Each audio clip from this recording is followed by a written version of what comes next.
അപ്പോൾ ഇത് വിളിച്ചിട്ട് അവർ വളരെ കൂലങ്കഷമായിട്ട് ഇതിനെക്കുറിച്ച് ചോദിക്കും കേട്ടോ. അപ്പോൾ ഞാൻ അന്ന് ഹൈക്കോടതി ജഡ്ജി ആയിരിക്കുന്ന സമയത്താണ് ഞാൻ ചെല്ലുന്നത്.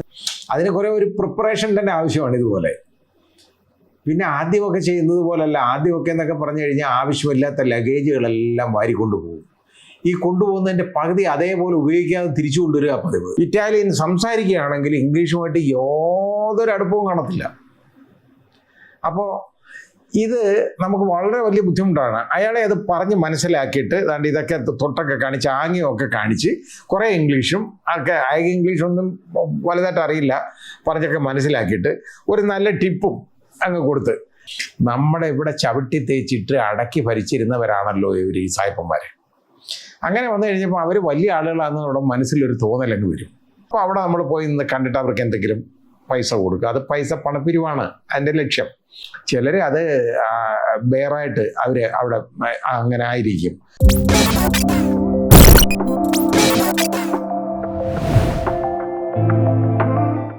ഈ വിദേശയാത്രകൾക്ക് പലപ്പോഴും പല പ്രശ്നങ്ങളും ഉണ്ടാകുമെന്ന് പറഞ്ഞു കഴിഞ്ഞാൽ അത് ഒന്നാമത് ഈ ഒരുപാട് രാജ്യങ്ങളിലും വിസ വേണ്ടി വരും യാത്ര ചെയ്യാൻ. വിസ വേണ്ടാത്ത രാജ്യങ്ങൾ വളരെ കുറച്ച് രാജ്യങ്ങൾ മാത്രമേ ഉള്ളൂ.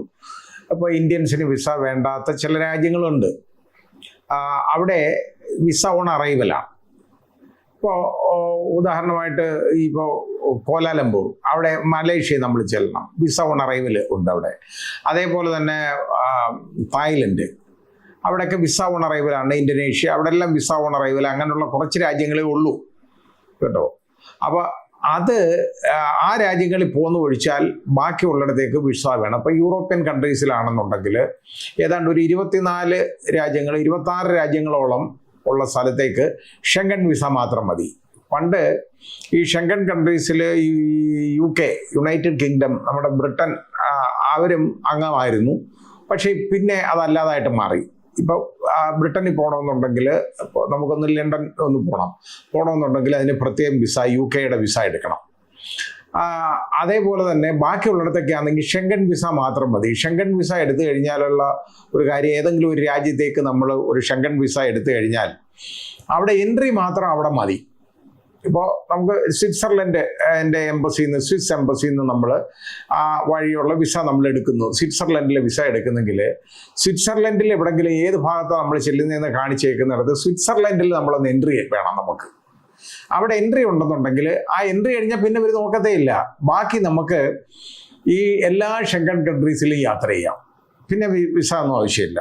ഇപ്പോൾ സ്വിറ്റ്സർലൻഡിൽ പോയി കഴിഞ്ഞാൽ അവിടുന്ന് നമുക്ക് ബാക്കി ഇപ്പോൾ പാരീസിൽ പോകണം, ഫ്രാൻസിൽ പോകാം, അതുപോലെ മിലാൻ, ഇതുപോലെ അതായത് ഇറ്റലിയിലെ മിലാൻ, അതുപോലെ വെനീസ്, അതേപോലെ ജർമ്മനിയിലെ എല്ലാ സ്ഥലങ്ങളും, അതേപോലെ തന്നെ ബാക്കിയുള്ള മറ്റ് രാജ്യങ്ങൾ, ഇപ്പോൾ സ്പെയിൻ, അതേപോലെ തുടങ്ങിയുള്ള രാജ്യങ്ങളെല്ലാം, ആംസ്റ്റർഡാം അത് പോകണമെങ്കിൽ അങ്ങനെ പോകാം, ഹോളണ്ട്, നെതർലാൻഡ്സ്, പിന്നെ ഹാപ്പി കൺട്രീസ് ആയിട്ടുള്ള ഫിൻലൻഡ്, സ്വീഡൻ, ഡെൻമാർക്ക്, ഇവിടെ എല്ലായിടത്തും, ഇത് നോർവേ, ഇവിടെ എല്ലായിടത്തേക്കും പോകാൻ ആ ഒരു വിസ മാത്രം മതി, ഷെങ്കൻ വിസ മാത്രം മതി. പക്ഷേ ആ കാലയളവിനകത്തായിരിക്കണം എന്നുള്ള വിസയുടെ കാലാവധി വേണം, അത്രയും മാത്രം മതി. അപ്പോൾ റിട്ടേൺ ടിക്കറ്റും വേണം നമുക്ക് കാണിക്കാൻ. അഥവാ ചോദിച്ചാൽ അത് ഇറങ്ങുന്നിടത്ത് മാത്രമേ ഉള്ളൂ ഇതൊക്കെ ചോദിക്കുന്നത്. ബാക്കി എങ്ങും ഇതൊന്നും നോക്കത്തേ ഇല്ല. കാരണം ഒരു ഷെങ്കൻ കൺട്രിയിൽ നമുക്ക് എൻട്രി ഉണ്ടെന്നുണ്ടെങ്കിൽ പിന്നെ എല്ലാ ഷെങ്കൻ കൺട്രീസിലും നമുക്ക് യാത്ര ചെയ്യാം, ഒരു പ്രശ്നവുമില്ല. പക്ഷേ അമേരിക്കയിലാണെങ്കിലോ, അമേരിക്കയിൽ ഈ പണി നടക്കത്തില്ല. അമേരിക്ക നടക്കില്ല എന്ന് പറയാൻ കാരണം US വിസ നമ്മൾ എടുക്കണം. US വിസ, വിസിറ്റിംഗ് വിസ നമ്മൾ US എടുത്തു കഴിഞ്ഞാൽ 10 വർഷത്തേക്ക് വിസ കിട്ടും. അപ്പോൾ എനിക്ക് 10 വർഷത്തേക്കായി, എനിക്കും ഭാര്യയ്ക്കും 10 വർഷം വീതമാണ് ഞങ്ങൾക്ക് വിസ കിട്ടിയിട്ടുള്ളത്. അത് തീരാൻ പോകുന്നതേ ഉള്ളൂ. അത് ഈ വർഷം ഒക്ടോബർ വരെ വീണ്ടും ഉണ്ട്. അതിനകത്തൊന്ന് അത് റിന്യൂ ചെയ്തെടുത്താൽ മതി. പക്ഷേ ഇത് ആദ്യം ഇതെടുക്കാൻ, ഇനി റിന്യൂ ചെയ്യുന്നതിന് വേണ്ടി വലിയ ബുദ്ധിമുട്ടുകളൊന്നുമില്ല. അത് റിന്യൂ ചെയ്ത് എടുക്കാൻ എളുപ്പമാണ്. പക്ഷെ നേരെ മറിച്ച് ആദ്യം വിസ എടുക്കുക എന്ന് പറയുന്നത് ഒരു വലിയ കടമ്പയാണ്. US വിസ എടുക്കുക എന്ന് പറഞ്ഞു കഴിഞ്ഞാൽ US എംബസി ഇവിടെ ഉള്ളത് നമുക്ക് ചെന്നൈയിലാണ് ഉള്ളത്. US എംബസി അതിനായിട്ട് ചെന്നൈ പോകണം. 2 ദിവസം മെനക്കെട്ടേ പറ്റുള്ളൂ. ആദ്യത്തെ ദിവസം നമുക്ക് ബയോമെട്രിക് എടുക്കുക, കുറേ കാര്യങ്ങൾ, പ്രാരംഭമായിട്ടുള്ള കാര്യങ്ങളെല്ലാം ഉണ്ട്. പിന്നെ യഥാർത്ഥ വിസ ഇൻ്റർവ്യൂ എന്ന് പറയുന്നത് 2ാമത്തെ ദിവസമാണ്. ഒരു കൗണ്ടറിനകത്ത് 8 or 10 കൗണ്ടറുകളുണ്ട്. ആ കൗണ്ടറുകളിൽ ഏതെങ്കിലും ഒരു കൗണ്ടറിലായിരിക്കും നമ്മളെ വിളിക്കുന്നത്. ആ വിളിക്കുമ്പോൾ തന്നെ എങ്ങനെയായാലും ഒരു 10-500 പേര് കാണും അവിടെ അതിനായിട്ട് ഈ വിസ വാങ്ങാനായിട്ട് നിൽക്കുന്നത്. അതിൽ ഒരു 4-5 പേർക്കായിരിക്കും ഈ വിസ കിട്ടുന്നത്. അപ്പോൾ ഇത് വിളിച്ചിട്ട് അവർ വളരെ കൂലങ്കഷമായിട്ട് ഇതിനെക്കുറിച്ച് ചോദിക്കും കേട്ടോ. അപ്പോൾ ഞാൻ അന്ന് ഹൈക്കോടതി ജഡ്ജി ആയിരിക്കുന്ന സമയത്താണ് ഞാൻ ചെല്ലുന്നത്. ഞാനും ഭാര്യയും അങ്ങനെ ചെന്ന് കഴിഞ്ഞപ്പോൾ അവർ എവിടെ പോകുന്നു, എന്തിനു പോകുന്നു, ഇതെല്ലാം നമ്മൾ ചോദിക്കും. നമ്മുടെ ബാങ്ക് സ്റ്റേറ്റ്മെൻറ്റ് ഇതൊക്കെ അവർ നോക്കാറുണ്ട്. അപ്പോൾ ഇതെല്ലാം കഴിഞ്ഞതിന് ശേഷം നമുക്ക് ഇന്ത്യയിൽ തിരിച്ചെത്തേണ്ട ആളാണോ എന്നുള്ളത് ഉറപ്പാക്കാൻ വേണ്ടിയാണ് ഇത് നോക്കുന്നത്. അങ്ങനെ ആണെങ്കിൽ മാത്രമേ വിസ തരുള്ളൂ. അപ്പോൾ അല്ലാതെ ചുമ്മാ ഒരു കല്യാണത്തിന് വേണമെന്ന് പറഞ്ഞാലൊന്നും അവർ വിസ കൊടുക്കുകയല്ല. അപ്പം ഞാൻ നോക്കിയപ്പോൾ ഞാൻ ശരിയായ ഒരു ടൂറിസ്റ്റായിട്ട് തന്നെ പോകാനാണ്, ടൂറിസ്റ്റ് വിസ ആണ് നാം ചോദിക്കുന്നത്. അവിടെ പല സ്ഥലങ്ങളിലൊക്കെ ഒന്ന് പോകണം, എവിടെയൊക്കെ പോകണമെന്ന് എഴുതി കൊടുത്തിട്ടുണ്ട്. അപ്പോൾ ഇതൊക്കെ വന്നു കഴിഞ്ഞപ്പോൾ അവർ നോക്കി കഴിഞ്ഞപ്പോൾ അന്ന് ഇതെല്ലാം ഇൻ്റർവ്യൂ എല്ലാം കഴിഞ്ഞു. അപ്പോൾ ഒരു ടഫായിട്ടുള്ള ഒരാളാണ് ഇൻ്റർവ്യൂ നടത്തിയത്. അപ്പോൾ ഞാൻ വിചാരിച്ചു ഇത് തരുമോ ഇല്ലയോ എന്നുള്ളതൊന്നും നമുക്കറിയില്ല. അത് കഴിഞ്ഞ ഉടനെ അയാൾ welcome to the United States എന്ന് അതിൽ പറഞ്ഞു. അപ്പോൾ ദാറ്റ് മീൻസ് വിസ അനുവദിച്ചു എന്നുള്ളതാണ്. അങ്ങനെ ഞാൻ പറഞ്ഞത് കേട്ടത് ഞങ്ങളൊക്കെ ഏതാണ്ട് ഒരു 11 മണിക്ക് ഇൻ്റർവ്യൂ ആയിരുന്നു. അതിന് മുമ്പ് ആകെ 2 പേരെടുത്ത് പറഞ്ഞാൽ കേട്ടോ, ബാക്കിയുള്ളവരെല്ലാം തിരിച്ചയക്കുകയാണ് ചെയ്തുകൊണ്ടിരിക്കുന്നത്. അപ്പോൾ അതാ ഞാൻ പറഞ്ഞത്, ഇത് അത്ര എളുപ്പമുള്ളൊരു കാര്യമല്ല, വളരെ ബുദ്ധിമുട്ടാണ് US വിസ കിട്ടിയാൽ. പിന്നെ US വിസ നമുക്ക് പാസ്പോർട്ടിൽ ഉണ്ടെങ്കിൽ അതുകൊണ്ട് ഒരുപാട് നേട്ടങ്ങളുണ്ട്. നേട്ടം എന്ന് പറഞ്ഞു കഴിഞ്ഞാൽ പല രാജ്യങ്ങളിലും US വിസ നമുക്കുണ്ടെങ്കിൽ പിന്നെ വിസ വേണ്ട.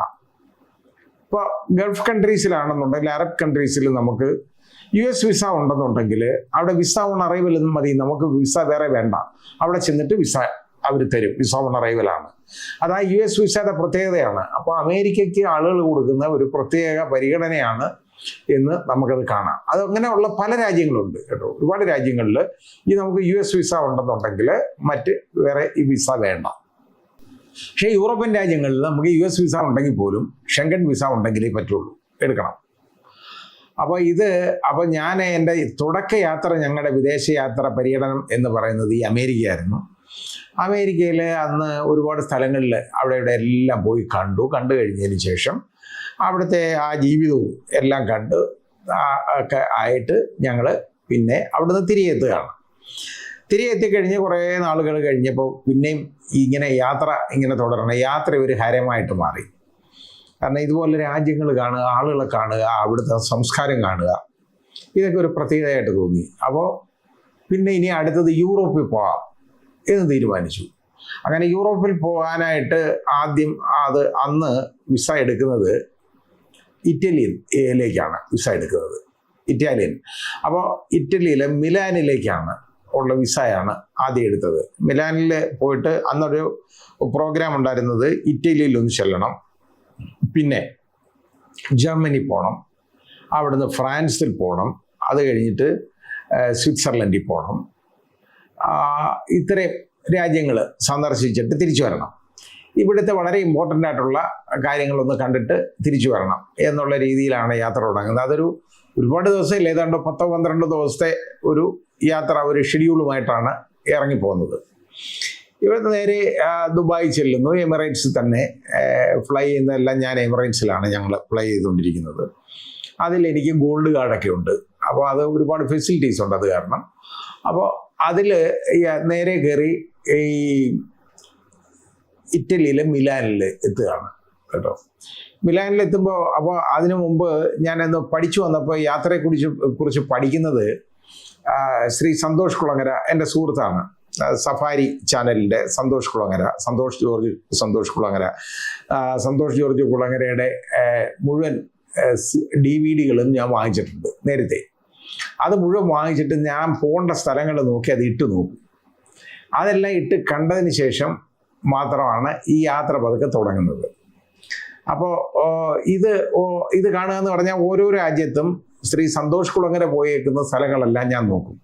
അത് നോക്കിയിട്ട് ചില സ്ഥലങ്ങളിൽ അദ്ദേഹത്തിന് പോകാൻ പറ്റിയാൽ ഇതിനകത്തൊക്കെ കാണുന്നെങ്കിലും, കാരണം ക്യാമറ വർക്ക് ചെയ്യിപ്പിക്കാൻ പറ്റാത്ത ഒരുപാട് സ്ഥലങ്ങളുണ്ട്. അങ്ങനെ ലോകത്ത് കുറേ സ്ഥലങ്ങളുണ്ട് കേട്ടോ. പലയിടത്തും ക്യാമറ ഉള്ളിടത്തേ അദ്ദേഹത്തിന് പോകാൻ പറ്റുള്ളൂ. അപ്പോൾ ക്യാമറയും കൊണ്ടാണല്ലോ പോകുന്നത്, അല്ലാത്തുള്ളിടത്ത് ഉള്ളത് സന്തോഷം പോകാറില്ല. അപ്പോൾ ഞാനത് കൂടാതെ അറ്റ്ലസും ഒക്കെ നോക്കി പിന്നെ ഓരോ രാജ്യങ്ങളെക്കുറിച്ച് അല്ലാതെ പഠിച്ച് വേൾഡ് ബുക്കും അതെല്ലാം നോക്കി ചെയ്തിട്ട് ഒരു റിസർച്ച് നടത്തിയിട്ടാണ് ഈ യാത്രയ്ക്ക് തയ്യാറാവുന്നത്. അത് ഈ വീഡിയോ ഈ ട്രാവലോഗ് കാണും. ട്രാവലോഗ് കണ്ടതിന് ശേഷം പിന്നെ അത് യൂട്യൂബിൽ അല്ലാതെ സന്തോഷിൻ്റെ അല്ലാതെ ചില ആളുകൾ ചില സ്ഥലങ്ങളിൽ പോയേക്കുന്നവരുടെ അവരുടെ ഒക്കെ ഒന്ന് കാണും. കണ്ടിതൊക്കെ ഒന്ന് കമ്പയർ ചെയ്തിട്ടാണ് പലപ്പോഴും ഈ യാത്രയ്ക്ക് ഇറങ്ങുന്നത്. അതിന് കുറേ ഒരു പ്രിപ്പറേഷൻ തന്നെ ആവശ്യമാണ്. ഇതുപോലെ പിന്നെ ആദ്യമൊക്കെ ചെയ്യുന്നത് പോലല്ല. ആദ്യമൊക്കെ എന്നൊക്കെ പറഞ്ഞു കഴിഞ്ഞാൽ ആവശ്യമില്ലാത്ത ലഗേജുകളെല്ലാം വാരിക്കൊണ്ടുപോകും. ഈ കൊണ്ടുപോകുന്നതിൻ്റെ പകുതി അതേപോലെ ഉപയോഗിക്കാതെ തിരിച്ചു കൊണ്ടുവരിക പതിവ്. ഇപ്പോൾ ഉദാഹരണമായിട്ട് ഈ 12 ദിവസത്തേക്ക് ഒരു 5-6 ജീൻസ് എടുത്തുകൊണ്ട് പോകും. ഒരു കാരണവശാലും അതിൻ്റെ ആവശ്യമില്ല. ഒരു 2-3 ജീൻസ് മാക്സിമം, 2 മതി യഥാർത്ഥത്തിൽ. എന്നാലും ഞാൻ 3 എണ്ണമാണ് കൊണ്ടുപോകാറുള്ളത്. അതിൽ കൂടുതൽ ആവശ്യമില്ല.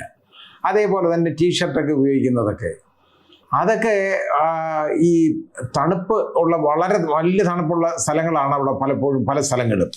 ഞാൻ അവിടെ ഉള്ള ഒരു വലിയ വെയിലുള്ള കാലാവസ്ഥയിൽ ഞാൻ അവിടെ പോയിട്ടേ ഇല്ല. ഞാൻ 4 തവണ യൂറോപ്പിൽ പോയിട്ടുണ്ട്. ഇപ്പം വീണ്ടും പോകുന്നുണ്ട് 5ാമത്തെ തവണ. പക്ഷേ ഞാൻ അവിടെ ചെല്ലുമ്പോഴെല്ലാം എവിടെയൊക്കെ ചെന്നാലും അവിടെല്ലാം തണുപ്പേ കണ്ടിട്ടുള്ളൂ. ചൂട് ഞാൻ കണ്ടിട്ടില്ല. ചൂടുള്ള സമയമുണ്ട്, ആ സമയത്ത് ഞാൻ ചെല്ലാത്തത് കൊണ്ടാണ്. എന്നാലും നമ്മൾ ഉദ്ദേശിക്കുന്നത് പോലുള്ള ചൂടില്ല. അമേരിക്കയിലൊക്കെ നേരെ മറിച്ച് വളരെ വലിയ ഉഷ്ണമുള്ള ഒരുപാട് സ്ഥലങ്ങളുണ്ട്.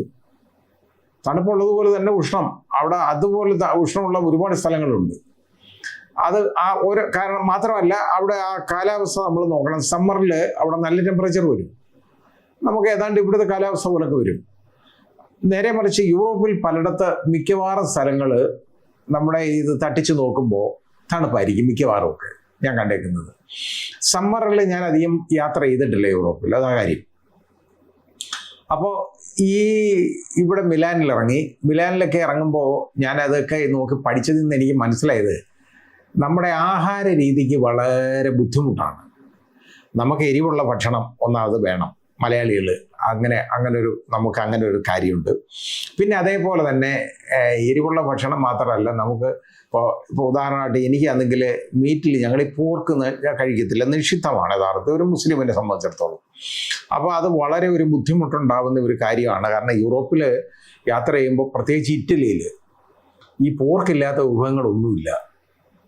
പോർക്ക് അത് നോക്കണം. നമുക്ക് നോക്കി രാവിലെ നമ്മൾ ബ്രേക്ക്ഫാസ്റ്റിന് ചെന്ന് കഴിഞ്ഞാലും കാണുന്നത് എന്താണെന്നറിയോ, ഈ സ്ലൈസായിട്ട് പോർക്ക് വെട്ടി വെച്ചേക്കും. അതുണ്ട്, ധാരാളമുണ്ട്.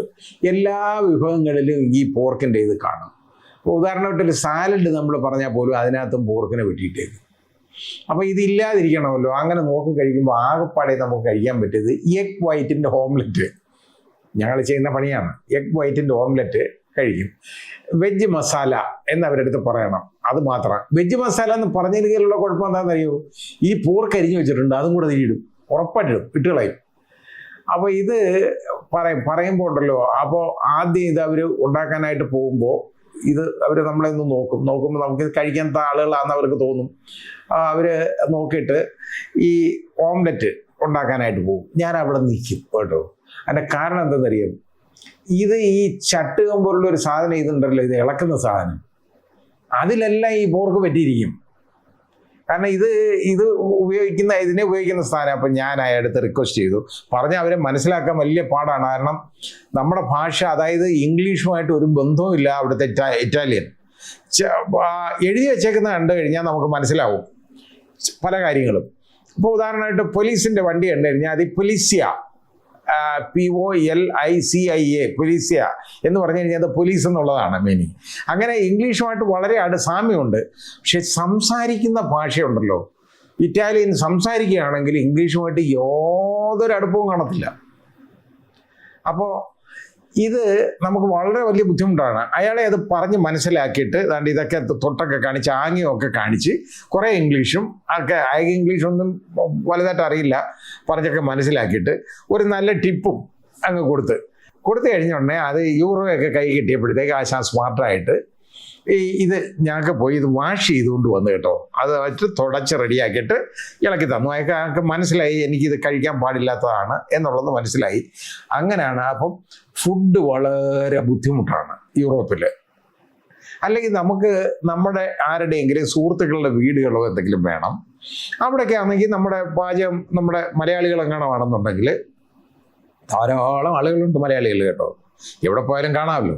അവിടെ ഇഷ്ടം പോലെ ഉണ്ട്, ഒരുപാട് പേര് നല്ല വീടുമൊക്കെ വെച്ച് താമസിക്കുന്ന ധാരാളം ആളുകളുണ്ട്. അത് നമുക്ക് അറിയാം. എനിക്കിപ്പോൾ ഒരുപാട് സുഹൃത്തുക്കൾ യൂറോപ്പിലും മിക്കവാറും രാജ്യങ്ങളിലുണ്ട്. അപ്പോൾ ഇത് നമുക്ക് ആ ഇഷ്ടമുള്ള ആഹാരം, നമ്മുടെ ആഹാരം ഒരു ഇച്ചിരി കഞ്ഞി വെച്ച് കുടിക്കണമെങ്കിൽ ആ വീട്ടിൽ ചെല്ലണം, അല്ലാതെ നടക്കത്തില്ല. ബാക്കി നമുക്ക് വളരെ ബുദ്ധിമുട്ടാണ്. പിന്നെ നമുക്ക് കഴിക്കാവുന്ന ഏതെന്നറിയോ, ഈ പിസ്സ നമുക്ക് കഴിക്കാൻ പറ്റും. ആ പിസ്സയിലാണെങ്കിൽ ഇതില്ലാത്ത പിസ്സ നോക്കണം, അതായത് പോർക്ക് ഇല്ലാത്ത പിസ്സ. അതായത് അതിന് ഞാൻ പറയുന്നത് എന്താ പറയുക, ചിക്കൻ ആണെങ്കിൽ നമുക്കത് വിശ്വസിക്കാൻ പറ്റില്ല. കാരണം അതിനകത്ത് ചിലപ്പോൾ പോർക്ക് കണ്ടേക്കും, ആവശ്യം അവരെന്തായാലും അതിനകത്ത് അത്യാവശ്യം അവർ ചേർക്കും. അപ്പോൾ അതില്ലാതിരിക്കാനുള്ള ഒരു മാർഗം ഞാൻ കണ്ടുപിടിച്ചതെന്ന് പറഞ്ഞാൽ ട്യൂണയുടെ പിസ്സ. അപ്പോൾ ഞാൻ ഫിഷേ കഴിക്കൂ, മീറ്റ് ഒന്നും കഴിക്കത്തില്ല എന്നവരെ ബോധ്യപ്പെടുത്തും. എന്നിട്ട് ട്യൂണയുടെ പിസ്സ വാങ്ങും. നല്ല ബ്യൂട്ടിഫുൾ ആയിട്ടുള്ള പിസ്സ. അത്രയും നല്ല ട്യൂണയുടെ പിസ്സ ഇവിടെ കിട്ടത്തില്ല കേട്ടോ, ഇവിടെ കിട്ടത്തില്ല നമുക്ക്. അത് നമുക്ക് കിട്ടും. അങ്ങനെ ഈ മിലാനിൽ ഞാൻ 2-3 ദിവസം ഉണ്ടായിരുന്നു. അവിടെ ഒരുപാട് സ്ഥലങ്ങൾ കാണാനുണ്ട്. അതെല്ലാം ഒന്നും കണ്ടുകൊണ്ടൊന്നും പോകാനൊക്കത്തില്ല. കാരണം മിലാനിൽ നിന്ന് ദൂരെ നിന്ന് പിന്നെ എയർപോർട്ടിലേക്കൊക്കെ പോകാമെന്ന് പറഞ്ഞു കഴിഞ്ഞാൽ തന്നെ നല്ല ചിലവുണ്ടൊന്നാമത്. പിന്നെ അതായത് വളരെ എക്സ്പെൻസീവാണ് ഈ യാത്രകൾ. അവിടെയൊക്കെ നോക്കുമ്പോൾ യൂറോപ്പ് മുഴുവൻ എന്ന് പറഞ്ഞു കഴിഞ്ഞാൽ യാത്ര എക്സ്പെൻസീവാണ്. അല്ലാതെ നമുക്ക് ലാഭത്തിന് പോയിട്ട് വരാൻ പറ്റിയ രാജ്യങ്ങളൊന്നും അല്ല യൂറോപ്പ് എന്ന് പറയുന്നത്. പക്ഷെ അതൊന്നും നോക്കിക്കൊണ്ട് കാര്യമില്ല. ഒരു കാര്യത്തിന് ഇറങ്ങിക്കഴിഞ്ഞാൽ ഇറങ്ങിപ്പോകും. അങ്ങനെ യൂറോപ്പിൽ മിലാനിൽ ചെന്നു. മിലാനിൽ ഒരുപാട് സ്ഥലങ്ങളിൽ ഞങ്ങൾ നടന്നു. സൂപ്പർ മാർക്കറ്റിലൊക്കെ ഞങ്ങൾ പോയിട്ട് അവിടുത്തെ ഫ്രൂട്ട്സ് നമുക്ക് ഇഷ്ടമുള്ളത് കാണിച്ചു കൊടുത്ത് വാങ്ങിച്ചത് അവർ റെഡിയാക്കി തന്നു. അത് കൊണ്ടുവന്ന് ഹോട്ടൽ മുറി ഇരിക്കും, ഞങ്ങൾ അതൊക്കെ മുറിച്ച് കഴിക്കും. ഈ ഫ്രൂട്ട്സും പിന്നെ ഒന്നോ രണ്ടോ നേരം പിസ്സയും പിന്നെ ഈ ബ്രേക്ക്ഫാസ്റ്റിലുള്ള എഗ് വൈറ്റ് ഓംലെറ്റുമായിട്ട് ഞങ്ങളുടെ ഒരു 3 ദിവസം ഉണ്ടായിരുന്നത് മിലാനിൽ ഞങ്ങൾ കഴിച്ചു. ബാക്കി അവിടെ യാത്രയൊക്കെ ഞങ്ങൾ ഒരുപാട് സ്ഥലങ്ങളിലൊക്കെ പോയി കണ്ടു. വളരെ നല്ല പെരുമാറ്റമാണ് ആളുകളുടെ അടുത്ത്. ടാക്സി ഡ്രൈവേഴ്സ് ഉണ്ടല്ലോ, മിക്കതും കൂടുതലും സ്ത്രീകളാണ്. ഒരു വളരെ ചെറുപ്പമല്ല, ഏതാണ്ട് മിഡിൽ ഏജ്ഡ് ആയിട്ടുള്ള ലേഡീസാണ് മിക്കവാറും കൂടുതലും ടാക്സി ഡ്രൈവേഴ്സ്. അവർ നമ്മളെ വലിയ പെട്ടിയാണെങ്കിൽ പോലും അവർ താങ്ങിയെടുത്ത് വണ്ടിയുടെ ബൂട്ടിനകത്ത് അവർ വെക്കും. അവർ നമുക്കെടുത്ത് നമ്മുടെ ഹോട്ടലിൽ നമ്മൾ ചെല്ലുന്നുണ്ടെങ്കിൽ നമ്മുടെയൊക്കെ എടുത്ത് വെളിയിൽ കൊണ്ടുവെക്കും. നമുക്കിപ്പോൾ ഒരു ആദ്യമൊക്കെ എനിക്കിതൊരു വിഷമം ഉണ്ടായിരുന്നു. ഈ സായിപ്പൊക്കെ വന്ന് നമ്മുടെ ഈ പെട്ടിയൊക്കെ ഇങ്ങനെ താങ്ങിയെടുത്ത് കൊണ്ടുപോകുന്ന കാണുമ്പോൾ നമുക്കൊരു വല്ലായ്മ തോന്നും. കാരണം എന്താ അറിയോ, അത് അങ്ങനെ തോന്നാൻ കാരണം പിന്നെ ഞാൻ ആലോചിച്ച് മനസ്സിലാക്കി, നമ്മുടെ ഇവിടെ ചവിട്ടി തേച്ചിട്ട് അടക്കി ഭരിച്ചിരുന്നവരാണല്ലോ ഇവർ ഈ സായിപ്പന്മാർ. അങ്ങനെ വന്നു കഴിഞ്ഞപ്പോൾ അവർ വലിയ ആളുകളാണെന്നുള്ള മനസ്സിലൊരു തോന്നലങ്ങ് വരും. ഈ സായിപ്പ് നമ്മുടെ ഈ പെട്ടിയൊക്കെ ഇങ്ങനെ കാണാൻ നല്ല കോട്ടും സൂട്ടും ഒക്കെ ഇട്ടേക്കുന്ന ആളുകളാണ്, നമ്മുടെ സൂട്ടൊക്കെ കയ്യിൽ വരുന്ന ആളുകളാണ് ഈ നമ്മുടെ ഈ പെട്ടിയൊക്കെ എടുത്തുകൊണ്ട് പോകുന്നത് കേട്ടോ. അപ്പോൾ ആദ്യം ഒരു മനപ്രയാസം ഉണ്ടായിരുന്നു, പിന്നെ അതങ്ങ് മാറി കിട്ടി പെട്ടെന്ന്. കാരണം അത് അവരുടെ ജോലിയാണ്. അവർക്ക് എന്തെങ്കിലും ടിപ്പ് കൊടുത്തു കഴിഞ്ഞാൽ വളരെ ഇഷ്ടമാണ്. അപ്പോൾ അതിന് നമുക്ക് വേണ്ടെന്നൊക്കെ പറയുമ്പോൾ അവിടെ യൂറോ നമ്മൾ ചെറുത് മാറി വെച്ചേക്കണം. അല്ലാതെ നമ്മൾ ഒരു 5 യൂറോ എന്നൊക്കെ പറഞ്ഞു കഴിഞ്ഞാൽ തന്നെ നമ്മുടെ ഏതാണ്ട് 450 രൂപയാണ് 5 യൂറോ എന്ന് പറഞ്ഞാൽ. അപ്പോൾ അതിനടുത്ത് വരും. അത്രയും പണമൊക്കെ അവർ കരുതി വെച്ചാലേ പറ്റുള്ളൂ. ഇങ്ങനെയുള്ളവർക്ക് വേണ്ടി ചേഞ്ച് മാറ്റി വെച്ചേക്കണം. ഇത് കൊടുത്തു കഴിഞ്ഞാൽ അവർക്ക് വലിയ ഇഷ്ടമാണ്, വലിയ റെസ്പെക്റ്റുമാണ്. മാത്രമല്ല ടാക്സിയുടെ അവൈലബിലിറ്റി ഒന്ന് നോക്കണം. എവിടെ ഇറങ്ങിയാലും കിട്ടും, എപ്പോൾ വേണമെങ്കിലും, ഏത് ഓഡ് അവേഴ്സിലും കിട്ടും. പിന്നെ ഇവിടുത്തെ എല്ലാം പ്രത്യേകത എന്നൊക്കെ പറഞ്ഞു കഴിഞ്ഞാൽ ഉണ്ടല്ലോ, നൈറ്റ് ലൈഫ് വളരെ കൂടുതലാണ്. അവിടെ എന്ന് വെച്ചാൽ അവർ പകലൊക്കെ ജോലിക്ക് പോകും, വൈകുന്നേരമായി കഴിഞ്ഞാൽ പിന്നെ അവർക്ക് അവരുടേതായ ലൈഫാണ്. തെരുവ് മുഴുവൻ അങ്ങ് കയ്യേറുകയാണ്. ഒരു വണ്ടി പോകത്തൊക്കെ കഷിച്ചു പോകുന്ന സ്ഥലം മാത്രമേ അതിൽ കാണുള്ളൂ. ബാക്കി സ്ഥലങ്ങളെല്ലാം കസേരയും മേശയും ഇട്ടേക്കാണ്. ഓരോ ഹോട്ടലുകാർ ഇങ്ങനെ എക്സ്റ്റൻഷനാണ് എന്ന് വെച്ചാൽ അവർക്ക് റോഡ് സൈഡിൽ ഒരു ഹോട്ടൽ കാണും, ഒരു ചെറിയ ബിൽഡിംഗ്. ആ ഹോട്ടലിന് അതിനകത്ത് സ്ഥലമൊന്നുമില്ല. ആകെപ്പാടെ ഒരു 5 പേർക്കോ 10 പേർക്കോ ഇരിക്കുന്ന സ്ഥലമേ അതിനകത്ത് കാണുള്ളൂ. അതിനകത്ത് കൗണ്ടറും കാണും, വേറെ ഒന്നും കാണത്തില്ല. പിന്നെ അവിടുന്ന് നേരെ അതിൻ്റെ മുമ്പിലോട്ടുള്ള ഭാഗം മുഴുവൻ അവരുടെയാണ് തെരുവ്. ആ റോഡിൽ മുഴുവൻ കസേരകൾ അങ്ങ് നിരത്തും, അതേപോലെ തന്നെ മേശകളും ഇടും. എന്നിട്ട് അവിടെ ഇരുന്ന് അവർ തമ്മിൽ അങ്ങ് സല്ലാപം. അത് നമ്മളറിയത്തില്ല. രാത്രി ഒരു 10 മണിക്ക് നമ്മൾ ചെന്ന് കഴിഞ്ഞാൽ ജനനിബിഡമായിരിക്കും ഈ തെരുവൊക്കെ. നമ്മുടെ ഇവിടെ ഒരു മനുഷ്യൻ റോഡിൽ ഇറങ്ങത്തില്ല ആ സമയത്ത്. അന്നേരമൊക്കെ അവിടെ അത്രത്തോളം തിരക്കെന്ന് പറഞ്ഞു കഴിഞ്ഞാൽ അവരുടെ ലൈഫ് ആ രീതിയിലാണ്, എൻജോയ് ചെയ്യാണ് അവർ. ഇതേപോലെ ഇവിടുത്തതുപോലെ ഈ ലിക്കറുകളൊക്കെ കഴിക്കുന്നതെന്നൊക്കെ പറഞ്ഞു കഴിഞ്ഞാൽ അവിടെ അവർ എല്ലാവരും കഴിക്കും ലിക്കർ. പക്ഷെ അവർ കഴിക്കുന്ന ലിക്കർ എന്ന് പറയുന്നത്, അവർ കഴിക്കുന്നത് വൈൻ, അതേപോലെ തന്നെ ബിയർ തുടങ്ങിയ അതായത് ഈ ലിക്കറിൽ ആൽക്കഹോൾ കുറഞ്ഞ ലിക്കറുകളാണ് അവർ കഴിക്കുന്നത് ഞാൻ കണ്ടേക്കുന്നത്. അല്ലാതെ അവർ ഒരുപാട് വലിയ ലിക്കർ നമ്മളിവിടെ കേൾക്കുന്ന വിസ്കി, ബ്രാൻഡി, റം ഇതെന്നൊക്കെ പറയുന്ന സാധനങ്ങളൊക്കെ വളരെ റെയറായിട്ടേ അവിടെ കാണാൻ കിട്ടുള്ളൂ. കാരണം അവിടെ ഉള്ള ആൾക്ക് അതിൽ താല്പര്യമില്ല. യൂറോപ്പിലെല്ലാം ഇങ്ങനെയാണ്. യൂറോപ്പിലെ എന്നൊക്കെ പറഞ്ഞു കഴിഞ്ഞാൽ ഏറ്റവും കൂടുതൽ കഴിക്കുന്ന ലിക്കർ എന്ന് പറയുന്നത് അവർ ബിയറാണ് കഴിക്കുന്നതെല്ലാം, അല്ലെങ്കിൽ വൈൻ. അവരത് ലോഹമില്ലാതെ കഴിക്കാറുണ്ട് കേട്ടോ. അപ്പോൾ ഇതേ അവർ കഴിക്കിച്ച് കാണുന്നുള്ളൂ. നമുക്ക് അവിടെ ഇരിക്കും, അവർ ഇതൊക്കെ കഴിച്ച് ഓപ്പണായിട്ടിരുന്ന് അവർ കാര്യമൊക്കെ പറഞ്ഞുകൊണ്ട് അവിടെ ഇരിക്കും, പൊട്ടിച്ചിരിക്കും. ഇങ്ങനെയൊക്കെയുള്ള കാര്യങ്ങളുണ്ട്. പിന്നെ തെരുവിൽ പലപ്പോഴും പല സ്ഥലങ്ങളിലായിട്ട് കലാപരിപാടികൾ കാണും. അതായത് ആരെങ്കിലും ഒരു 3-4 സായിപ്പന്മാരിൽ നിന്ന് ഗിറ്റാറും, അതേപോലെ ഈ സാക്സോഫോണ്, അതേപോലെ എന്തെങ്കിലും ഈ അടിക്കുന്ന ഡ്രം, ഇതൊക്കെ വെച്ചുകൊണ്ട് നിൽക്കും, പാട്ടും പാടും, ഇതടിക്കും അല്ല ഇതൊക്കെ. അപ്പോൾ അവിടെ നമ്മൾ പോയി നിന്ന് കണ്ടിട്ട് അവർക്ക് എന്തെങ്കിലും പൈസ കൊടുക്കുക. അത് പൈസ പണപ്പിരിവാണ് അതിൻ്റെ ലക്ഷ്യം. അവർ ചോദിക്കുന്ന നിർബന്ധമൊന്നുമില്ല, നമ്മൾ കൊടുത്താൽ വലിയ സന്തോഷമാണ്. അത് വാങ്ങിച്ച് അവർ നിൽക്കും. ചിലപ്പോൾ ചില സർക്കസുകാരെ കാണാൻ കിട്ടും. ഇങ്ങനെയൊക്കെയുള്ള കാര്യങ്ങൾ, ഈ തെരുവ് സർക്കസ്, ഇതൊക്കെ പണ്ട് നമ്മുടെ നാട്ടിൽ പണ്ടുണ്ടായിരുന്നു. ഇന്ന് ഇതിനൊന്നും ആർക്കും സമയമില്ല. അതുകൊണ്ട് ഇവിടെ ആർക്കും സമയമില്ലല്ലോ. അവിടെ അവർക്ക് ഇഷ്ടംപോലെ സമയമുണ്ട്. അവരെല്ലാം വളരെ ഹെൽത്തിയാണ്. അവരുടെ ഹെൽത്തി ലൈഫിൻ്റെ കാര്യമെന്ന് പറയുന്നത് അവർ ജീവിതം വളരെ ആസ്വദിക്കുന്നവരാണ്. അല്ലാതെ ഒരു ജീവിതത്തിൽ ഈ ടെൻഷൻ, ആങ്സൈറ്റി ഒന്നും കൊണ്ടു നടക്കുന്ന ആളുകളല്ല യൂറോപ്പിൽ പ്രത്യേകിച്ചും. പിന്നെ കുറേ അലസന്മാരായിട്ട് നമുക്ക് തോന്നിയേക്കാം.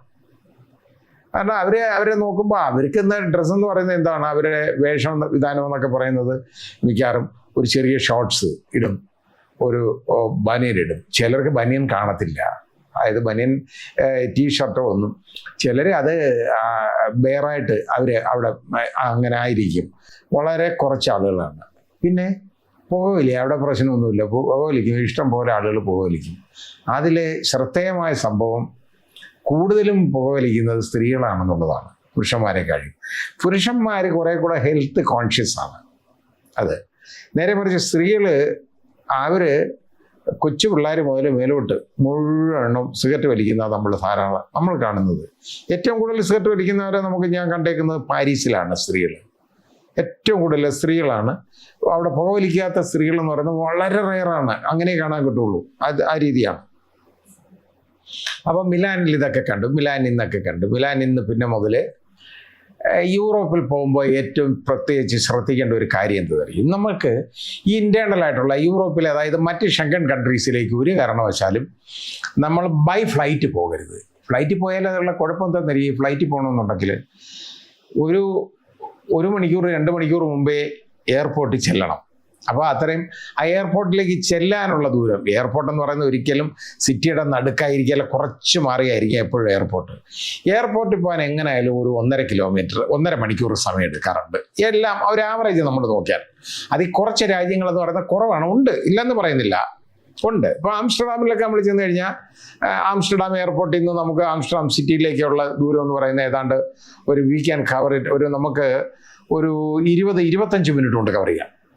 അങ്ങനെയുള്ള സ്ഥലമുണ്ട്, ഇല്ലാന്നില്ല. എന്നാലും കൂടുതലും രാജ്യങ്ങളിലും കൂടുതലും സ്ഥലങ്ങളിലും എയർപോർട്ടിൽ നിന്നുള്ള ഡിസ്റ്റൻസ് നമുക്ക് എന്ന് പറഞ്ഞാൽ ഒരു 1.5 മണിക്കൂറെങ്കിലും എടുക്കാറുണ്ട് പലപ്പോഴും. പിന്നെ ട്രാഫിക് ഹെവി ആണെന്നുണ്ടെങ്കിൽ അത് ചിലപ്പോൾ 2 മണിക്കൂറൊക്കെ നീണ്ടുപോകാം. അപ്പോൾ ഒരു 1.5 മണിക്കൂർ കണക്കാക്കിയാൽ 1.5 മണിക്കൂർ, അത് 2 മണിക്കൂർ എയർപോർട്ടിലെ കാത്തിരിപ്പ്. അവിടുത്തെ സെക്യൂരിറ്റി അതും ഇതും എല്ലാം കഴിഞ്ഞ് നമ്മൾ ഈ ബോറും ഒക്കെ സഹിച്ച് ഫ്ലൈറ്റ് കയറണം. ഫ്ലൈറ്റ് കയറിയിട്ട് ഫ്ലൈറ്റിൻ്റെ ടൈം, അത് കഴിഞ്ഞിട്ട് അവിടെ ചെന്ന് ഇറങ്ങി നമ്മുടെ ലഗേജൊക്കെ പിന്നെ കളക്ട് ചെയ്യാൻ കാത്തു വയ്ക്കണം. ഇതുമെല്ലാം കഴിഞ്ഞ് നമ്മൾ അവിടുന്ന് വീണ്ടും ടാക്സി വിളിച്ച് നമ്മുടെ ഹോട്ടലിലേക്ക് പോകണം. അപ്പോൾ എക്സ്പെൻസീവ് ആണെന്ന് മാത്രമല്ല, വളരെ ടൈം കൺസ്യൂമിങ് ആണ് ബൈ എയർ ഉള്ള യാത്ര. അതുകൊണ്ട് അത്രയും സമയം അവിടെ കളയുക എന്നുണ്ടെങ്കിൽ അത്രയും സമയം, ഇപ്പം ഞാൻ പറഞ്ഞില്ലേ, ഇപ്പം ഈ കണക്ക് നോക്കിയാൽ നമുക്കൊരു 6 മണിക്കൂർ അങ്ങ് പോയി കിട്ടി. ഈ 6 മണിക്കൂറുണ്ടല്ലോ നമുക്ക് സ്ഥലം കാണാൻ ഉപയോഗിക്കാം. എങ്ങനെയാണെന്നറിയോ? അത് by train or by bus. അത് ബസ് എന്ന് പറയുന്നത് ഞാൻ യാത്ര ചെയ്തിട്ടില്ല, എനിക്ക് അതുകൊണ്ട് അതിനെക്കുറിച്ച് പറയാൻ അറിഞ്ഞൂടാ. അതൊരിക്കൽ റോഡ് മാർഗം ഒന്ന് യാത്ര ചെയ്യണമെന്ന് ഞാൻ വിചാരിച്ചിരിക്കുകയാണ്, ഇതുവരെ അത് പറ്റിയിട്ടില്ല. കുറേയൊക്കെ യാത്ര ചെയ്തിട്ടുണ്ട്, ഇല്ലാന്നില്ല. എൻ്റെ സുഹൃത്തുക്കൾ അവിടെ ഉള്ളവരടുത്ത് ഇപ്പോൾ ഒക്കെ പോകുമ്പോൾ ചിലപ്പോൾ ഒരു 10-100 കിലോമീറ്ററൊക്കെ യാത്ര ചെയ്തിട്ടുണ്ട്. 100 കിലോമീറ്ററൊക്കെ യാത്ര ചെയ്യാൻ, ട്രാവൽ ചെയ്യാനുണ്ടല്ലോ. 100 കിലോമീറ്റർ യാത്ര ചെയ്യണമെങ്കിൽ നമുക്ക് ഒരു 40 മിനിറ്റ് മതി. അവിടെ ഒരു 40 മിനിറ്റ്സ് ഉണ്ടെങ്കിൽ 100 കിലോമീറ്റർ. നേരെ മറിച്ച് ഇവിടെ നമ്മൾ കേരളത്തിലോ 100 കിലോമീറ്റർ ഒന്ന് കവർ ചെയ്യണമെങ്കിൽ എത്ര സമയം എടുക്കും? അത് നമ്മളൊന്ന് ചിന്തിച്ചാൽ മതി. നമുക്ക് 100 കിലോമീറ്റർ പോകണമെന്നുണ്ടെങ്കിൽ എങ്ങനെയായാലും നമുക്ക് ഒരു 3 മണിക്കൂറില്ലാതെ നടക്കത്തില്ല. പക്ഷേ അവിടെ 40 മിനിറ്റ് മതി ഈ 100 കിലോമീറ്ററിന്.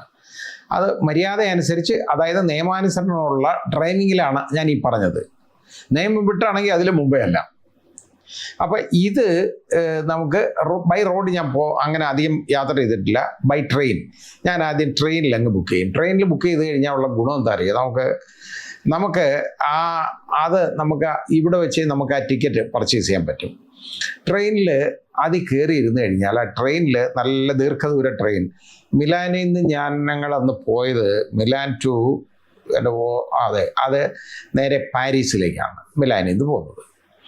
അപ്പം ആ യാത്ര, പാരീസിലേക്കുള്ള യാത്ര, അത് ഒരു നല്ല ദീർഘദൂര ട്രെയിനാണ്. നല്ല ഒന്നാന്തരം ട്രെയിൻ. അതായത് ഈ ഫ്രാൻസിൻ്റെ TGV എന്നോ സംതിങ്, അതോ TRV എന്നാ, TGV എന്നാണ്. ഈ ട്രെയിൻ ഇതിനാണ് ഇത്. അതിനകത്ത് കയറി ഇരുന്ന് കഴിഞ്ഞാൽ അതിൽ എത്ര കിലോമീറ്റർ ഇങ്ങനെ അടിച്ച് പോകുന്നതുണ്ട് കേട്ടോ. അതായത് നമ്മൾ ഒരിടത്ത് കയറി ഇരിക്കുമ്പോൾ ഒരു റെയിൽവേ സ്റ്റേഷനിൽ ചെന്ന് കഴിഞ്ഞാലും പ്രശ്നമുണ്ട്. അങ്ങനെ അത് ബുദ്ധിമുട്ടാണ്. കാരണം നമുക്ക് പോകേണ്ട ട്രെയിൻ ഏതാണെന്ന് നമ്മൾ നമ്പർ നോക്കണം. നമ്പർ നോക്കിയിട്ട് നമ്മൾ ഏത് പ്ലാറ്റ്ഫോമാണെന്ന് കണ്ടുപിടിക്കണം. ആ പ്ലാറ്റ്ഫോമിൽ പോയതിന് ശേഷം ഉള്ള കാര്യം, അവിടെ സമയമാകുമ്പോൾ ഈ ട്രെയിൻ വന്നു കഴിഞ്ഞാലുണ്ടല്ലോ, നേരത്തെ അവിടെ നിർത്തിയിട്ടേക്കത്തൊന്നുമില്ലത്. അവിടെ ആ ട്രെയിൻ വരുന്ന ഒരു 5 മിനിറ്റ് കൂടുതൽ അവിടെ കാണത്തില്ല ആ സ്ഥലത്ത്, ആ പ്ലാറ്റ്ഫോമിൽ. അപ്പോൾ അതിനിടയിൽ തന്നെ നമ്മുടെ കമ്പാർട്ട്മെൻറ്റ് അതൊക്കെ നമുക്ക് അവിടെ ബോർഡിൽ നോക്കി കണ്ടുപിടിച്ച് കഴിഞ്ഞാൽ നമ്മൾ ആ കറക്റ്റ് ട്രെയിൻ കണ്ടുപിടിച്ചു, ആ പ്ലാറ്റ്ഫോം കണ്ടുപിടിച്ചു, ആ പ്ലാറ്റ്ഫോമിൽ നമ്മുടെ കമ്പാർട്ട്മെൻറ്റ് എവിടെ വരുമെന്ന് കണ്ടുപിടിച്ചു, അതിനകത്ത് കയറാം. ഇത് കയറി ഈ വണ്ടി അങ്ങോട്ട് മൂവ് ചെയ്ത് കഴിഞ്ഞാൽ ഉണ്ടല്ലോ, ഇതിൻ്റെ സ്പീഡ് അതിൽ കാണിക്കും. ഞാൻ ഞെട്ടിപ്പോയി. സ്പീഡ് ഞെട്ടിപ്പോയത് എന്താ പറയുക, അന്നത്തെ കാലത്ത്, അതായത് ഇത് എൻ്റെ ഓർമ്മ ആദ്യത്തത് ഏതാണ്ട് 2018 ഈ 2018 അന്ന് ഈ ട്രെയിൻ അങ്ങോട്ട് മൂവ് ചെയ്ത് അങ്ങോട്ട് കഴിയുമ്പോൾ ഏതാണ്ട് ഒരു 3 മിനിറ്റ് കൊണ്ട് ഇത് 320 കിലോമീറ്ററിലാണ് പോയിക്കൊണ്ടിരിക്കുന്നത്. 320. പക്ഷെ നമ്മൾ വെളിയിലോട്ട് വളരെ വിശാലമായ ഭൂപ്രദേശമാണ് കാണുന്നത്. ഇതിൻ്റെ ജനലുകൾ എന്നൊക്കെ പറയുന്നത് വളരെ വലുതാണ്. നമ്മുടെ വന്ദേ ഭാരതിനേക്കാളും കുറച്ചുകൂടെ മോഡേൺ ടൈപ്പാണ്. അതിൽ വിശാലമായ ഭൂപ്രദേശമാണ് നമുക്ക് കാണാൻ പറ്റുന്നത്. മേയുന്ന പശുക്കളെ നമുക്ക് കാണാം, മനുഷ്യരെയൊന്നും കാണാൻ കിട്ടത്തില്ല. വീടുകൾ ധാരാളം കാണാം ഒരുപാട് ലൊക്കാലിറ്റിയിൽ. ഇതിനകത്തൂടെ ഇങ്ങനെ പോകും. ഈ ഭൂപ്രകൃതി കണ്ടുകൊണ്ടിരുന്ന ഇങ്ങനെയാണ് യൂറോപ്പ് കാണേണ്ടത്. അത് നമുക്ക് കണ്ടുകൊണ്ടിരിക്കാം. എത്ര നേരെ ഇരുന്നാലും നമ്മൾ ഉറങ്ങത്തുപോലും ഇല്ല, അത് കണ്ടുകൊണ്ടിരിക്കും. പിന്നെ നമുക്ക് അങ്ങോട്ടും ഇങ്ങോട്ടും നേരെ തിരിഞ്ഞിരുന്ന കാര്യം പറയാം. നല്ല സൗകര്യമായിട്ട് ഫ്രണ്ടിൽ മേശ കാണും. ആ മേശപ്പുറത്തെ ഇടയ്ക്ക് അവർ ട്രെയിനിൽ ഫുഡ് കൊണ്ടുവരും, സപ്ലൈ ചെയ്യും. അത് കൂടാതെ വല്ലതും വേണമെന്നുണ്ടെങ്കിൽ നമുക്ക് എഴുന്നേറ്റ് അങ്ങോട്ട് പോയി കഴിഞ്ഞാൽ അതിനകത്ത് റെസ്റ്റോറൻറ്റ്സ് ഉണ്ട്, 1-2 ഒക്കെ കാണും. നമ്മുടെ ഈ പാൻട്രി പോലെ, പാൻട്രി അല്ലത്, കുറെ കൂടെ മോഡേൺ ആണ്. കൗണ്ടറിലൊക്കെ നിന്ന് അവർ വിൽക്കുകയാണ്. നമ്മൾ ഏതെങ്കിലും ഓർഡർ ചെയ്ത് പൈസ കൊടുത്തു കഴിഞ്ഞാൽ അതിനകത്തിരുന്ന് കഴിക്കാം, അല്ലെങ്കിൽ ഇത് എടുത്ത് നമുക്ക് കൊണ്ടുപോയി നമ്മുടെ സീറ്റിൽ ഇരുന്ന് കഴിക്കാം. ഇതാരും എടുത്തുകൊണ്ട് തരാനൊന്നും അവിടെ ആളില്ല കേട്ടോ, അതൊക്കെ സെൽഫ് സർവീസാണ്. പിന്നെ നല്ല ഒന്നാന്തരം ബാത്റൂം. മിക്കവാറും ഈ ട്രെയിനുകളൊക്കെ ഡബിൾ ഡെക്കറാണ്. നമ്മുടെ ഈ ലഗേജൊക്കെ എന്നൊക്കെ പറഞ്ഞാൽ വലിച്ചു മുകളിലൊന്നും കയറണ്ട, താഴെ അതിൽ തന്നെ നമ്മളങ്ങോട്ട് കയറുമ്പോൾ തന്നെ ഒരു ക്യാബിൻ പോലുള്ള ഒരു സ്ഥലമുണ്ട് ലഗേജ് അടുക്കി വെക്കാനായിട്ട്. അത് വെക്കാം. അത് വെച്ച് കഴിഞ്ഞാൽ ആ പെട്ടിയൊന്നും ആരും എടുത്തുകൊണ്ട് പോകത്തൊന്നുമില്ല. എന്നാലും പേടിച്ച് ഞാൻ ആദ്യം പോയി നോക്കുമായിരുന്നു ഇടയ്ക്കിടയ്ക്ക് ഈ പെട്ടി അവിടെ ഉണ്ടോയെന്ന്. പിന്നെ എനിക്ക് മനസ്സിലായി ഇത് ആരും എടുക്കുകയല്ലെന്ന് അവിടെ. കാരണം അവിടെ അങ്ങനെയുള്ള ആളുകളുള്ള ഒരു സ്ഥലം അല്ല. പിന്നെ മോഷണമൊന്നും ഇല്ലെന്ന് നമുക്ക് പറയാൻ പറ്റില്ല. അതുകൊണ്ട് ശ്രദ്ധിക്കുന്നത് നല്ലതാണ്. കഴിയുന്ന ഒരു ചങ്ങല കയ്യിലുണ്ടെങ്കിൽ നല്ലതാണ്. കാരണം ഇതൊന്നും ഇട്ട് പൂട്ടി വെച്ച് കഴിഞ്ഞാൽ വളരെ സൗകര്യമായിരിക്കും. അത് ആദ്യത്തെ യാത്ര ഞാനില്ലെങ്കിലും പിന്നെ ഞാനത് പഠിച്ചിട്ട് അതിന് ശേഷം ഞാനത് ചെയ്യാറുണ്ട്. അപ്പോൾ ഇത് റെസ്റ്റോറൻറ്റ്സ് നമുക്ക് പോകാം, നമുക്ക് ഒരുപാട് കാണാം ആളുകളെ. അപ്പോൾ ഞങ്ങൾ നോക്കിയപ്പോൾ വളരെ നോക്കിയപ്പോൾ ഒരു കമ്പാർട്ട്മെൻറ്റ് ഫസ്റ്റ് ക്ലാസ് ആയിരുന്നു ഞങ്ങൾ യാത്ര ചെയ്യുന്നത്. അപ്പോൾ അതിൽ വളരെ കൂടിയ ടിക്കറ്റാണ് കേട്ടോ അത്. അതിനകത്ത് തൊട്ടപ്പുറത്ത് നോക്കിയപ്പോൾ ഇത് കുറേ ആളുകൾ ഇരുന്ന് സംസാരിക്കുകയൊക്കെ ചെയ്യുന്നു, വലിയ ശല്യം. തൊട്ടപ്പുറത്ത് നോക്കിയപ്പോൾ ഉണ്ട് ആ കമ്പാർട്ട്മെൻറ്റിൽ ആകെ ഒരു 3-4 വല്യമ്മമാർ ഇരിപ്പുണ്ട് കേട്ടോ, വേറെ ആരും അതില്ല, ഒരു ബഹളമൊന്നുമില്ല. ഞങ്ങളവിടെ പോയിരുന്ന് അനങ്ങാതിരുന്ന് വളരെ ഉല്ലസിച്ച് കാര്യമൊക്കെ പറഞ്ഞു. അപ്പോൾ ഞാനും വൈഫ്, എൻ്റെ ഒരു സുഹൃത്തും വേറെ അയാളുടെ സ്റ്റാഫ് ഒക്കെ ഉണ്ട് അവിടെ ഞങ്ങളെ കൊണ്ട് നടക്കാൻ. അപ്പോൾ ഞങ്ങളിങ്ങനെ കാര്യമൊക്കെ പറഞ്ഞ് വളരെ ചിരിച്ച് സംസാരിച്ചുകൊണ്ടൊക്കെ ഇരുന്നപ്പം ഈ വല്യമ്മമാർ ഞങ്ങളെ ഇങ്ങനെ ഇടയ്ക്കിടയ്ക്ക് ഇങ്ങനെ തിരിഞ്ഞു നോക്കുന്നുണ്ട് കേട്ടോ. ആദ്യം അവരൊന്ന് നോക്കി, പിന്നെ അത് നോക്കിയതൊക്കെ ഇറിറ്റേറ്റഡ് ആയിട്ട് നോക്കിക്കഴിഞ്ഞ് കുറച്ച് കഴിഞ്ഞപ്പോൾ അവർ ഞങ്ങളെ ഇങ്ങോട്ട് എഴുന്നേറ്റ് വന്നിട്ട് ഇങ്ങനെ ചൂണ്ടിക്കാണിച്ചു മുകളിലോട്ട്. എന്ന് പറഞ്ഞാൽ മുകളിലൊരു ചെറിയ ബോർഡുണ്ട്, അത് നമ്മുടെ ശ്രദ്ധയിൽപ്പെട്ടില്ല കേട്ടോ.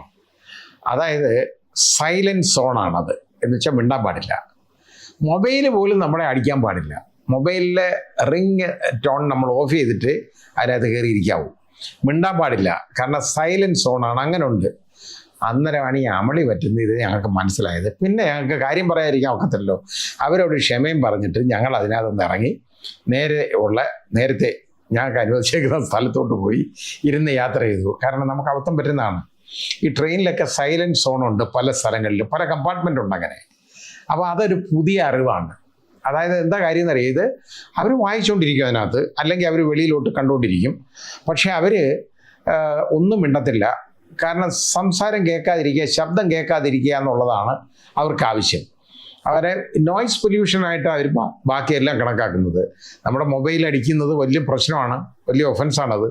അതുപോലെ നമ്മൾ ഈ കാര്യം പറയുന്നത് നമുക്ക് അറിഞ്ഞുകൂടാന്ന് അവർക്ക് മനസ്സിലായി കഴിഞ്ഞപ്പോഴാണ് ഞങ്ങളെ എഴുന്നേറ്റ് വന്ന് ഇങ്ങനെ ചൂണ്ടിക്കാണിച്ചത്. എനിക്ക് പിന്നെ അതിനകത്തൊരു ചമ്മൽ തോന്നിയത്, നമ്മളേതോ പട്ടിക്കാട്ടിൽ നിന്ന് വന്നവന്മാരാണല്ലോ എന്ന് അവർ ചിന്തിക്കുകയാണ്. വിവരമില്ലാത്തവരാണല്ലോ. ഇംഗ്ലീഷിൽ എഴുതി വെച്ചേക്കാണ് സൈലൻസ് ഓണെന്ന്. അത് കണ്ടില്ല, വായിച്ചു നോക്കിയില്ല. അതാണ് പ്രശ്നം. നോക്കിയപ്പോൾ നല്ല സൗകര്യമായിട്ടിരിക്കാം, സുഖമായിട്ടിരിക്കാം, ആർത്തുല്ലസിച്ച് സംസാരിക്കാം. അങ്ങനെ ഞങ്ങൾ ആസ്വദിക്കാൻ പോയപ്പോൾ അങ്ങനത്തെ പ്രശ്നം വന്നു. പിന്നെ പാരീസിൽ ചെല്ലുന്നു. പാരീസ് ചെന്നപ്പോൾ രാത്രിയാണ് ചെല്ലുന്നത്.